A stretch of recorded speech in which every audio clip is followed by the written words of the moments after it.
As the South Dakota construction season enters its dog days, two infrastructure projects are garnering special attention this week from the Biden administration.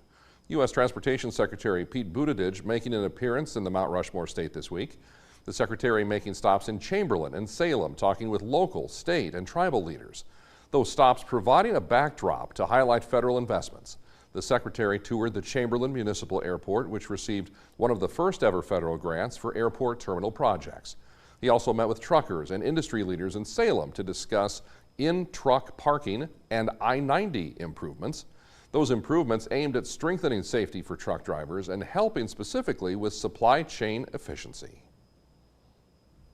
Join us now here on Matters of the State, the U.S. Transportation Secretary Pete Buttigieg making time for us. It is very good to see you. Thank you. Thanks for having me in. One of the things you touched on when you were in South Dakota here over the last couple of days, this idea of federal grants and the difference they can make specifically when it comes to transportation infrastructure. For example, the grant money that went to the airport in Chamberlain. That might raise an eyebrow initially when you hear about that. Chamberlain Airport, not very large, as we know. But talk to me about the importance of doing projects like that.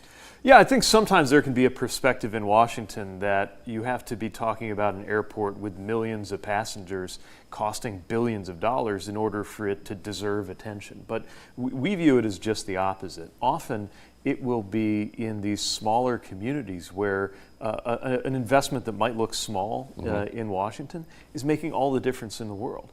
$800,000 is a big deal in terms of what that can do for the airport in Chamberlain. You got a structure that is largely improvised. They've been using it for about 25 years, and it's going to be replaced with a full terminal. Now, it's going to be the right size for an airport like Chamberlain, but when you think about the purposes of general aviation there, not just folks coming in for pheasant hunting season, what that means for the economy, but the importance of agricultural aviation, the role of crop dusters, medevac missions every other day or more. There is a medevac flight that could mean life or death to the person who's counting on it. So rural aviation at a facility like Chamberlain matters just as much to the people who count on it as a place like LAX. And of course, we're making investments there too. The whole idea of President Biden's infrastructure bill is to meet communities where they are and to fund the infrastructure needs of this country, whatever the communities need most, whether it's converting a mobile home to a permanent building for a general aviation terminal in Chamberlain, South Dakota, or whether it's a multi-billion-dollar tunnel project to keep the Northeast Corridor moving for our nation's economy. When you're talking about projects like this internally at the DOT, is it tough at all to draw consensus when it comes to these smaller rural projects? Or is it, as you mentioned, you know what the overall plan of the infrastructure plan is, and of course we would spend money on something like this. Of course we would look at that and find it valuable. Yeah, we're energized about these rural projects. We've got another program called Infra. I'm going out later today to I-90, where we, in one of my very first things I signed off on actually, in terms of grants, about $60 million headed to improve I-90. It's going to improve truck parking and a number of other things. I mentioned that program because it's required by law that at least a quarter of the money goes to rural uses. We almost doubled that because so many good projects came in. So it's not hard to see the value of rural projects. What is hard is to decide how to use those limited dollars. Even with this wonderful funding that we have, really unprecedented in my lifetime, we still have to pick and choose a lot. I mean, sometimes some of these programs will get 10 times as many applications as we can actually fund that year. And that's why the projects that do make the cut, whether it's the I-90 infra project or whether it's the Chamberlain Airport, have a lot to be proud of. What are those I-90 improvements that we can expect and that are coming down the road here? Well, a big part of it right now is truck parking. And this is Truck Driver Appreciation Week. I'm looking forward to spending time with drivers later today. Truck parking is probably not something a lot of people think about unless you've seen those semis backed up maybe on a ramp into a rest stop area because they couldn't find parking spots. That's not just a convenience issue, that's a safety issue.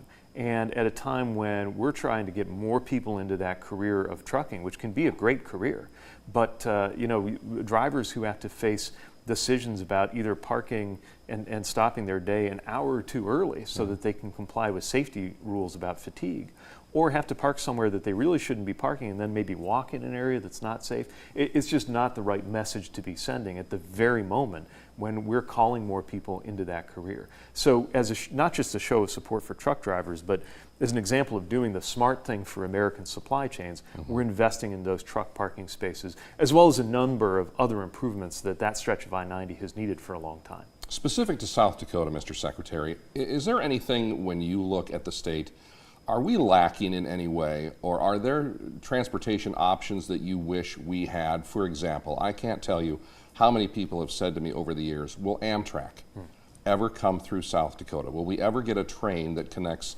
Sioux Falls and Rapid City? Is there anything, do you have like I don't want to call it a wish list, but is there something from South Dakota's infrastructure puzzle that's missing that you wish wasn't missing?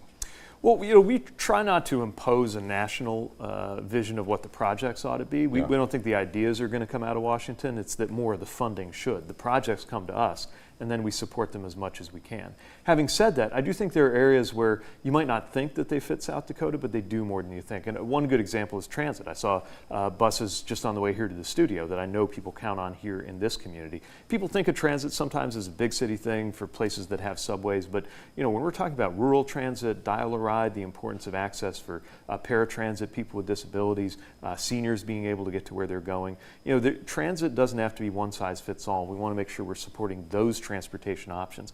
And similarly with passenger rail, look, we've got to build up passenger rail as a country, and this is something that President Biden famously feels very passionate about. Honestly, a big part of that in these 5 years of this infrastructure law is just shoring up the railroad that we have and improving what we've got. But in the longer run, I think communities that have never had service should be looking at what it would take to get service in the future as we strengthen that foundation so that people have more options. It's all about making sure that there's a good range of choices to get to where you need to be, so that you don't have only one choice. Sometimes that's driving a vehicle that you own, sometimes that's going to be transit, sometimes that's going to be trains, planes, you name it. Right. Congressman Johnson, Senators Thune and Rounds, how would you describe your working relationship with them? Well, I appreciate them. I respect them. Of course, we don't agree on everything or even on most things, but I'll also say we've always had respectful and constructive conversations, and I expect that to continue. Look, we're in a phase right now where over in Washington, especially largely on the Republican side of the aisle, a lot is going to have to happen in the next few weeks just to keep the government open. And I hope that they will, as they have often been inclined to do in the past, show bipartisan leadership to keep the government open. Because when I think about things we're working on in the administration, like air traffic control, we've seen dramatic improvement on flights that were terribly delayed and canceled last year. Cancellations and delays, they're not zero, but they're way down this year. But part of what we got to do to keep that up is to train air traffic controllers. A shutdown would stop us in our tracks. Even a shutdown lasting a few days could set us back by months in terms of getting controllers on the job. That's just one example of why it's so important for there to be progress there in Washington. Mr. Secretary, final question for you. I'm wondering if you can walk me through something briefly here. This is a political question, but not overtly political. It's so polarized in Washington right now. How does that affect your ability to do your job, or does it? Is transportation one of those things that there's typically bipartisan support and not much arguing? What is it like for you to do your job in this environment right now? One thing I love about my job is that transportation is, or at least should be, one of the more bipartisan things that there is. And I think that's part of why we got this bill through that's funding all of these improvements that I'm talking about here in South Dakota and around the country.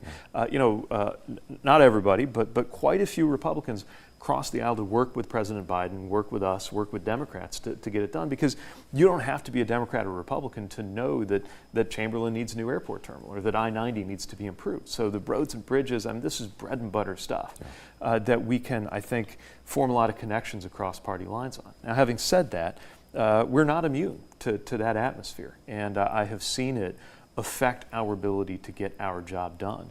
Something that frustrates me enormously when we're trying to fund air traffic control or keep the lights on sometimes in government or get consensus around a good project. But I'll say one of the things I'm really enjoying about my trip, whether we were meeting with local leaders and elected leaders in Chamberlain or the mayor greeting me here in Sioux Falls yesterday, spent time with first responders on that anniversary of 9/11.